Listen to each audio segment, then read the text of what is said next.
Hi welcome back to Shrimane vlogs. ಹೇಗಿದ್ದೀರಾ ಎಲ್ಲ? ಇವತ್ತಿನ ಟಾಪಿಕ್ ತಮ್ಲೈನ್ ನೋಡಿ ಗೊತ್ತಾಗಿರುತ್ತೆ ನಿಮಗೆ. ತುಂಬ ರಿಪೀಟಾಗಿ ನನಗೆ ಕಮೆಂಟ್ಸ್ ಬರ್ತಾನೆ ಇದೆ. ನಿಮ್ಮ ಹಾಸ್ಪಿಟಲ್ ಬಿಲ್ ಎಷ್ಟಾಯಿತು, ಬ್ಯಾಪ್ಟಿಸ್ಟ್ ಹಾಸ್ಪಿಟಲ್ ಹೇಗಿದೆ, ಹೇಗೆ ಟ್ರೀಟ್ ಮಾಡ್ತಾರೆ, ಹಾಗೆ ನೀವು ತೊಗೊಂಡಂಥ ರೂಮ್ ಚಾರ್ಜ್ ಎಷ್ಟು. ಇದು ಆ್ಯಕ್ಚುಲಿ ನನ್ನ ಡೆಲಿವರಿ ಆಗಿ 1 ಇಯರ್ ಆಯಿತು. 1 ಇಯರ್ ಮೇಲೆ 2 ಮಂತ್ಸೇ ಆಯಿತು. ಬಟ್ ನನಗೆ ಅವತ್ತು ನಾನು ವಿಡಿಯೋ ತುಂಬ ಜನ ಅವಾಗ ಡೆಲಿವರಿ ಆಗಿದ್ದಷ್ಟೇ ಮಾಡ್ತಾರೆ ಅದನ್ನೆಲ್ಲ. ಸೊ ನಾನು ಅದನ್ನೆಲ್ಲ ಏನೂ ಮಾಡೋಕ್ಕೆ ಹೋಗಿರಲಿಲ್ಲ.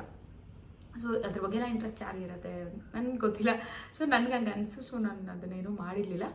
ಅದಾದಮೇಲೆ ತುಂಬ ಕಮೆಂಟ್ಸ್ ಅಲ್ಲಿಗೆ ರಿಪ್ಲೈ ಮಾಡಿದ್ದೀನಿ. ಆದರೂ ಕೂಡ ವಾಪಸ್ ಬರ್ತಾನೆ ಇದೆ. ಯಾಕಂದರೆ ಪ್ರೆಗ್ನೆನ್ಸಿ ಎಲ್ಲ ನೋಡ್ತಿರ್ತಾರೆ. ಹಾಗೆ ತುಂಬ ಜನ ಬ್ಯಾಪ್ಟಿಸ್ಟಲ್ಲಿ ತೋರಿಸ್ಕೊತಾ ಇರೋವಂಥವ್ರು ಈ ಪ್ಯಾಕೇಜ್ ಬಗ್ಗೆ ಕೇಳಿದ್ದಾರೆ. ಹಾಗೆ ನಾವು ತೋರಿಸ್ಬೇಕು ಅಂತ ಇದ್ದೀವಿ ಬ್ಯಾಪ್ಟಿಸ್ಟಲ್ಲಿ. ಕಡಿಮೆ ಅಂತ ಹೇಳ್ತಾರೆ, ನೀವು ಎಷ್ಟಾಯಿತು ಏನು ಅನ್ನೋದನ್ನ ಹೇಳಿ ಅಂತ ಕೂಡ ಹೇಳ್ತಿದ್ದಾರೆ. ಸೊ ಅದ್ರ ಬಗ್ಗೆ ಹೇಳೋಣ ಅಂತ ಅಂದ್ಬಿಟ್ಟು ಕೂತಿದ್ದೀನಿ. ಡೈಲಿ ವ್ಲಾಗ್ ಜೊತೆನೇ ಅದನ್ನು ಹಾಕೋಣ ಅಂತ. ಹಳೆ ವೀಡಿಯೋಸ್ ಸಿಕ್ಕಾವಡೆ ಒಂದು ಸ್ವಲ್ಪ ವೀಡಿಯೋಸ್ ಯಾವ್ದಾರ ಪಾಪ್ ಆದಾಗ ತುಂಬ ಕಮೆಂಟ್ಸ್ ಬರುತ್ತೆ. ನನ್ನ ಮಗನ ಬರ್ತ್ ವೇಟ್ ಇರ್ಬೋದು, ತುಂಬ ಬರ್ತದೆ. ಸೊ ಅದ್ರ ಬಗ್ಗೆ ಎಲ್ಲ ನೆಕ್ಸ್ಟ್ ವ್ಲಾಗ್ಗಳಲ್ಲಿ ಹೇಳ್ಕೊಂಡು ಹೋಗ್ತೀನಿ ನಾನು. ಇತ್ತೀಚೆಗೆ ವ್ಲಾಗ್ಗಳು ಅಂದರೆ ಲಾಂಗ್ ವೀಡಿಯೋಸ್ ಮಾಡೋಕ್ಕೆ ಕಷ್ಟ ಆಗ್ತಾಯಿತ್ತು. ಯಾಕೆಂದರೆ ಮಿನಿ ವ್ಲಾಗ್ಗಳನ್ನು ಹಾಕ್ತಿದ್ದೆ ಅಲ್ವಾ. ಹಾಗೆ ಸೊ ಇನ್ಮೇಲೆ ಡೈಲಿ ಲಾಂಗ್ ವೀಡಿಯೋಸೇ ಹಾಕೋಣ ಅಂತ. ಆ್ಯಕ್ಚುಲಿ ಹಾಸ್ಪಿಟಲ್ ಬಿಲ್ ಹಾಗೆ ಹೇಳ್ಬಿಡ್ತೀನಿ ಟಾಪಿಕ್. ಸೊ ಹಾಸ್ಪಿಟಲ್ ಬಿಲ್ ನಾನು ತೊಗೊಂಡಿದ್ದಂಥದ್ದು ಏನು ಹೇಳ್ತೀವಿ, special ward. So special ward ಬಂದು 80,000 ರುಪೀಸ್ ಪ್ಯಾಕೇಜು ನಾವು ತೊಗೊಂಡಿದ್ದಂಥದ್ದು. ಸೊ ನಮ್ಮದು ಟೋಟಲ್ ಬಿಲ್ ಬಂದು 1,10,000 ರೂಪಾಯಿ ಆಯಿತು. 1,10,000 ನಾವು 1,15,000 ಅಂತ ಇಟ್ಕೊಳ್ಳಿ. 1,10,000 ಅಲ್ಲಿ ಕರೆಕ್ಟಾಗಿ ಆಯಿತು. 1,15,000 ಅಂತಲೇ ಹಸ್ಬೆಂಡ್ ಹೇಳ್ತಿದ್ರು. ಬೇರೆ ಅದು ಇದು ಎಲ್ಲ 1,15,000 ಹಾಸ್ಪಿಟಲ್ಗೆ ಆಯಿತು ಅಂತ ಹೇಳ್ತಾಯಿದ್ರು. ಸೊ ಏನಕ್ಕೆ ಆಯ್ತಪ್ಪ, 80,000 ರುಪೀಸ್ ಪ್ಯಾಕೇಜ್ ನಾವು ತೊಗೊಂಡಿದ್ದಂಥದ್ದು. ನಾನ್ AC ತೊಗೊಂಡಿದ್ವಿ ನಾವು. 80,000 ರುಪೀಸ್ ಪ್ಯಾಕೇಜ್ ಇರುತ್ತೆ. ಸೊ ಮಗುದು ಸಪ್ರೇಟ್ ಇರುತ್ತೆ, ಮೆಡಿಸನ್ಸು ಸಪ್ರೇಟ್ ಇರುತ್ತೆ ಅಂತ ಹೇಳಿದರು. OTದು ಅವ್ರದ್ದೇ ಇರುತ್ತೆ. ಆಪ್ರೇಷನ್ ಏನು ಸಿಸರಿನ್ ಇದೆಯಲ್ಲ, ಸೊ ಅದು ಅವ್ರದ್ದೇ ಇರುತ್ತೆ. ಬೇರೆ ಏನೇನಿದೆ ಅದೆಲ್ಲ ಕೂಡ ನಮ್ಮದೇ ಇರುತ್ತೆ ಅಂತ ಹೇಳಿದರು. ಸೊ ಅದು ಮೆಡಿಸನ್ ಇರ್ಬೋದು, ಬೇಬಿದಿರ್ಬೋದು. ನನ್ನ ಮಗನ ಒಂದು ದಿವಸ ಇದರಲ್ಲಿಟ್ಟಿದ್ರು, ಬ್ಲೂ ಲೈಟ್ ಏನು ಹೇಳ್ತೀವಿ ಅದನ್ನು, ಬ್ಲೂ ಲೈಟಲ್ಲಿ ಇಟ್ಟಿದ್ರು. ಸೊ ಅದಾಗಿ ಅದರದ್ದು ಚಾರ್ಜಸ್ ಎಲ್ಲ ಸೇರಿ 1,15,000 ಆಯಿತು ನಮ್ಮದು. ಈಗ ಅಡುಗೆ ಮಾಡೋಕೆ ಇಟ್ಟಿದ್ದೀನಿ. ಮುದ್ದೆ ಮಾಡಬೇಕು, ಸಾಂಬಾರೆಲ್ಲ ಇದೆ ಅಂತ ಬಂದಲ್ಲ. ಇಲ್ಲಿ ಮೊಸರು ಅವಲಕ್ಕಿ ತೊಗೊಂಬಂದಿದ್ದಾರೆ. ನನ್ನ ಮಗನ ಅವನೇ ತಿನ್ಬೇಕಂತೆ. ಅವ್ನು ತಿಂತಾರ ಚಿನಿ? ಮೊಸರು ಅವಲಕ್ಕಿ ತೊಗೊಂಬಂದಿದ್ದಾರೆ. ಅವನೇ ತಿನ್ನಬೇಕು, ಯಾರು ತಿನ್ನಿಸ್ಬಾರ್ದು. ಎಲ್ಲ ಚೆಲ್ಬೇಕು ಈಗ ಅವನು, ಅಲ್ವಾನಾ ಗುಂಡಣ್ಣ? ತಿನ್ನಲ್ಲ, ಎಲ್ಲ ಚೆಲ್ತಾನೆ ಅಷ್ಟೇ ಅವನು. ಇವಾಗ ನಾನಿಲ್ಲಿ ಮುದ್ದೆ ಮಾಡೋಕೆ ಇಟ್ಟಿದ್ದೀನಿ. ಸೊ ಮುದ್ದೆ ಮಾಡಬೇಕು, ಸಾಂಬಾರೆಲ್ಲ ಬಿಸಿ ಮಾಡಬೇಕು. ಬನ್ನಿ. ಇಲ್ಲಿ ನೋಡಿ, ನಮ್ಮ ಬಾಸ್ಗೆ ಅವನೇ ತಿನ್ಬೇಕಂತೆ.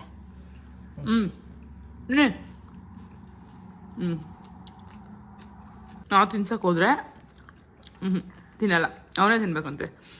ಇದೇನಿಲ್ಲ, ಜಸ್ಟ್ ಮೊಸರಿಗೆ ಅವಲಕ್ಕಿ ಕೊಡ್ತಾರೆ ಈ ಥರ. ಇದನ್ನ ಹಾಕೊಂಡು ತಿನ್ನೋದು ಚೆನ್ನಾಗಿರುತ್ತೆ. ಸೊ ಅದಕ್ಕೆ ಕೊಡ್ತಾಯಿದ್ದೀವಿ ಅವನಿಗೆ.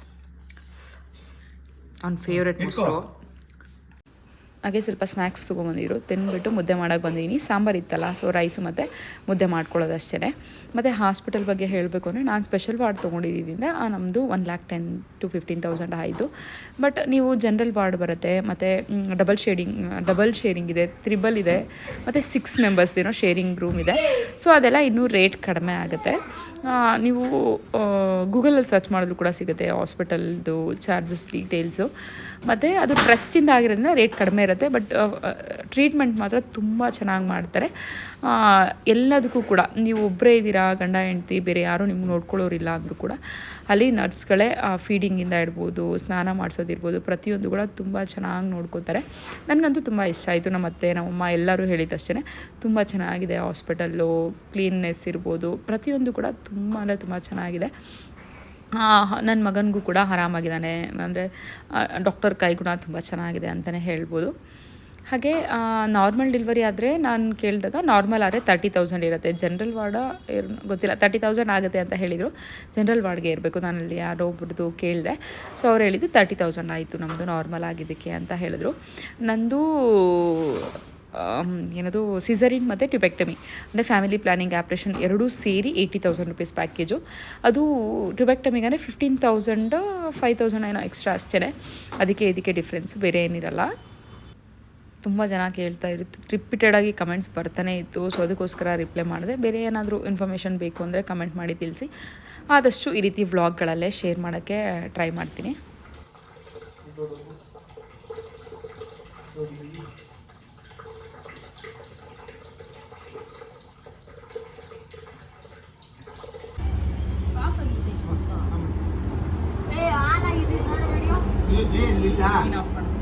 ಅದೇ ಜೇನೆ ಅದು ಮತ್ತೆ ಹೆಂಗೆ ಆಫ್ ಆಗುತ್ತೆ?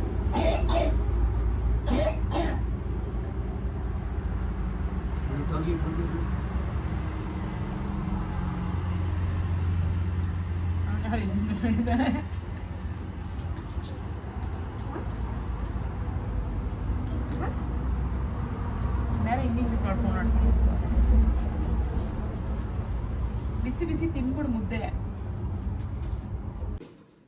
ಈಗ ಆಲೂಗಡ್ಡೆ ಚಿಪ್ಸ್ ಮಾಡೋಣ ಅಂತ ಟೈಮ್ ಆಗಿ 10:48 ಆಗೋಗಿದೆ.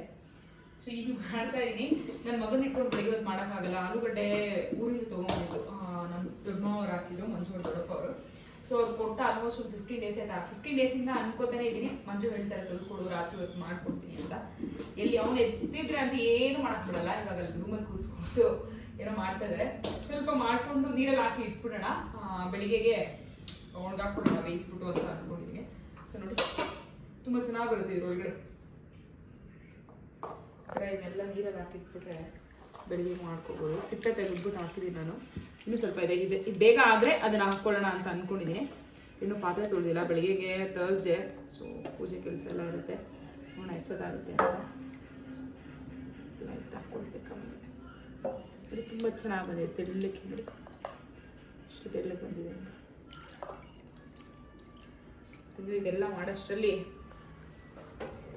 ಮಾಡುತ್ತೆ ಗೊತ್ತಿಲ್ಲ. ನಾನು ಒಬ್ಬಳೇ ಕೂತ್ಕೊಂಡು ಬೋರ್ ಆಗ್ತದೆ. ಅವ್ನು ಬನ್ನಿ ಅಂದರೆ ಅವನು ಬಂದರೆ ಮಾಡೋಕ್ಕಿಲ್ಲ, ನಿಮಗೆ ಮಾಡೋದಂತೆ ಹೇಳ್ತಿದ್ದಾರೆ. ಸೊ ನನ್ನ ಮಗನ ಬೆಳಿಗ್ಗೆ ಎಕ್ಸಾಮು ಫಿಸಿಕ್ಸು. ಬೆಳಿಗ್ಗೆ ಟಿಫನ್ ಮಾಡೋಚಿಲ್ಲ. ಟಿಫನ್ ಮಾಡೋದೊಂದು ದೊಡ್ಡ ಕೆಲಸ. ಮಾಡೋದು ಕೆಲಸ ಆಗಲ್ಲ ನನಗೆ. ಈಗ ಏನು ಮಾಡೋದಂತ ಯೋಚನೆ ಮಾಡೋದೇ ಕೆಲಸ. ಸೋಯಾ ಚಂಕ್ಸ್ ಐತಲ್ಲ, ಸೋಯಾ ಚಂಕ್ಸ್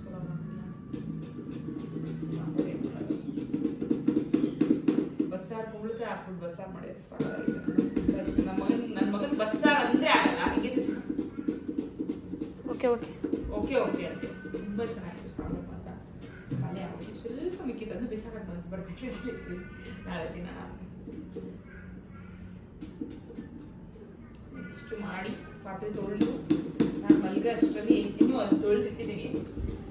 ಇನ್ನೊಂದು 4 ಇದೆ. ಇದು ಮಾಡಿಬಿಟ್ಟು ಆಮೇಲೆ ಅದನ್ನ ಸಿಪ್ಪೆ ತೆಕ್ಕೊಳ್ಳೋಣ. ಜಾಸ್ತಿ ಹೋದಾಗೆ ಒಂಥರ ರೆಡ್ ಆಗಿಬಿಡುತ್ತಲ್ವ ಅಂತ ಸುಮ್ಮನೆ ಇದ್ದೀನಿ. ಇದನ್ನು ಬೇಯಿಸೋಕೆ ಏನಿಲ್ಲ, ಬೆಳಿಗ್ಗೆ ತೋರಿಸ್ತೀನಿ. ಬೆಳಿಗ್ಗೆ ಕಂಟಿನ್ಯೂ ಮಾಡ್ತೀನಿ ಬ್ಲಾಗು, ಹಿಂಗೆ ಮಾಡ್ತೀನಿ ಅಂತ. ಎಲ್ಲ ಒಂದೇ ಸತಿ ಮಾಡೋಕ್ಕೋದ್ರೆ ಕಷ್ಟ ಆಗುತ್ತೆ. ಸ್ವಲ್ಪ ಸ್ವಲ್ಪ ಮಾಡ್ಕೊಡೋಣ ಅಂತ. ಇಲ್ಲಿ ಈ ಥರ ಮಾಡಿದ್ದೀನಿ. ಅಷ್ಟು ಚೆನ್ನಾಗಿ ಬರುತ್ತೆ ಗೊತ್ತಾದ್ರೆ ಸಾಕಾಗಿ ಬರುತ್ತೆ ನೋಡಿ. ಒಂದೊಂದು ಎಷ್ಟು ದಪ್ಪ ಇದೆ. ಇದೆಲ್ಲ ಮಾಡಿದ್ದೀನಿ. ಈಗ ಇಷ್ಟ ಆಯಿತು. ಚಿಂಟು ಸ್ವಲ್ಪ ಮಾಡಿಕೊಂಡೆ. ಈಸಿಯಾಗಿ ಆಗುತ್ತೆ, ಬೇಗ ಆಗುತ್ತೆ ಅದರಲ್ಲಿ. ಇಲ್ಲಿ ಈ ಚಿಕ್ಕ ಚಿಕ್ಕ ಆಲೂಗಡ್ಡೆನೆಲ್ಲ ತೊಳೆದು ಕ್ಲೀನ್ ಮಾಡಿ ಇಟ್ಟಿದ್ದೀನಿ. ಬಾಕ್ಸಿಗೆ ಹಾಕಬೇಕು. ಅದು ಪಾಟ್ ಇಟ್ಕೊಬಿಟ್ಟಿದ್ದೀನಿ. ಅದು ಚೆನ್ನಾಗಿತ್ತು. ಸೊ ಅಲ್ಲಿ ನನಗೆ ಇದರಲ್ಲಿ ಇಡೋಕ್ಕೆ ಈಸಿ ಆಗುತ್ತೆ ಅಂದ್ಬಿಟ್ಟು ಅದನ್ನು ಇಟ್ಕೊಂಡಿದ್ದೀನಿ. ಇಲ್ಲಿ ಪಾತ್ರೆಗಳು ನೋಡಿ ಎಷ್ಟಿದೆ. ಇದೆಲ್ಲ ತೊಳಿಬೇಕು, ಅದನ್ನೆಲ್ಲ ಎತ್ತಿಡಬೇಕು. ಟೈಮ್ ಬಂದು 11 ಗಂಟೆ ಆಗಿದೆ. ಅಲ್ಲಿ ಅಪ್ಪ ಮಗ ಇಬ್ಬರು ಆಟ ಆಡ್ತಾ ಇದ್ದಾರೆ. ದುಡ್ಡೊಂದು ತಿಳ್ಕೊಂಡ.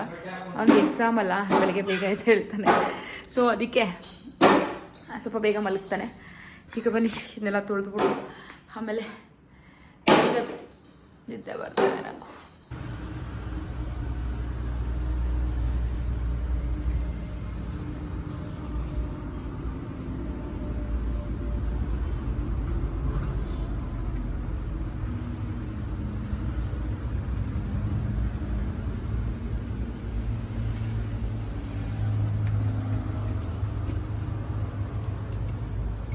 ಅವತ್ತು ಬಂದಷ್ಟು ಚೆನ್ನಾಗಿ ಬರ್ತಾ ಇಲ್ಲ ಅಲ್ಲ. ಈಗ ರಾತ್ರಿ ಏನು ಕಟ್ ಮಾಡಿ ಅಂದರೆ ಸ್ಲೈಸ್ ಮಾಡಿ ಇಟ್ಟಿದ್ವಲ್ಲ, ಸೊ ಅದೆಲ್ಲ ಹಂಗೆ ಇದೆ. ಈಗ ಅದನ್ನು ನೋಡಿ ಎಷ್ಟು ನೀಟಾಗಿದೆ. ನಾನು ರೆಡ್ ಆಗಿಬಿಡುತ್ತೇನೋ ಅಂತ ಅಂದ್ಕೊಂಡೆ. ಚೆನ್ನಾಗೇ ಇದೆ. ಈಗ ನೀರು ಕಾಯಿಸೋಕಿಟ್ಟಿದ್ದೀನಿ. ನೀರಿಗೆ ಉಪ್ಪು ಮತ್ತು ಹಸಿಮೆಣಸಿನ್ಕಾಯಿನ ಹಾಕಿದ್ದೀನಿ. ಆ್ಯಕ್ಚುಲಿ ರುಬ್ಬಿಟ್ಟು ಹಾಕಬೇಕಿತ್ತು, ಚೆನ್ನಾಗಿ ಆಗ್ತಿತ್ತು. ಬಟ್ ಸ್ವಲ್ಪನೇ ಇದೆಯಲ್ಲ, ಮಿಕ್ಸಿಗೆ ಹಾಕಿದ್ರು ಆಗಲ್ವೇನೋ, ಜಾಸ್ತಿ ಹಾಕೋದು ಬೇಡ ಅಂತ ಅಂದ್ಬಿಟ್ಟು ಇಷ್ಟ ಹಾಕಿದ್ದೀನಿ. ಖಾರ ಪುಡಿ ಬೇಕಂದ್ರೆ ಹಾಕೋಬೋದು. ನಾನು ಮೆಣಸಿನ್ಕಾಯಿ ಹಾಕಿದೆ, ಅದು ರೆಡ್ ಆಗಿಬಿಡುತ್ತೆ ಅಂದ್ಬಿಟ್ಟು. ಈಗ ಇದನ್ನೆಲ್ಲ ಕೂಡ ಇದಕ್ಕೆ ಹಾಕೊಂಡ್ಬಿಡೋಣ. ಬೆಳಿಗ್ಗೆ ಟಿಫನ್ ಬಂದು ಸೋಯಾ ಚಂಕ್ಸ್ ಬಿರಿಯಾನಿ ಮಾಡಿದ್ದೆ, ಸೋಯಾ ಚಂಕ್ಸ್ ಪುಲಾವ್ ಮಾಡಿದ್ದೀನಿ. ನನ್ನ ಮಗ ಮಾಡಿ ಅಂದ. ಈ ಸ್ನ್ಯಾಕ್ಸ್ಗೆ ಜೋಳ ಬೇಯಿಸಿಟ್ಟಿದ್ದೀನಿ. ಇವಾಗ ಇದನ್ನು ಬೇಯಿಸಿಟ್ಬಿಟ್ರೆ ನನ್ನ ಮಗ ಮಲಗಿದಾಗ ಒಣಗಾಕೋಬೋದು ಅಂತ ಅಂದ್ಬಿಟ್ಟು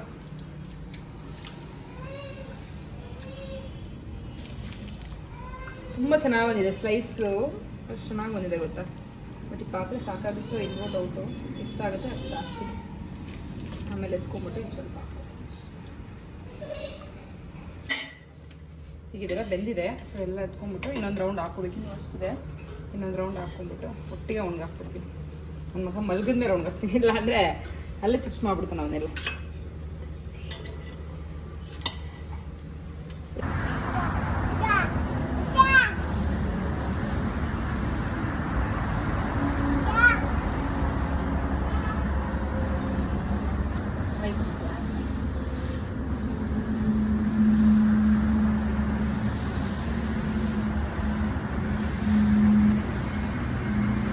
ಈಗ ಚಿಪ್ಸ್ ಎಲ್ಲ ಒಣಗಾಕ್ತಾ ಇದ್ದೀನಿ. ಬೇಯಿಸಿದ್ದೀನಿ, ಬೇಯಿಸಿಟ್ಟಿದ್ದೀನಿ. ಇನ್ನೂ ಒಂದು ರೌಂಡ್ ಇದೆ.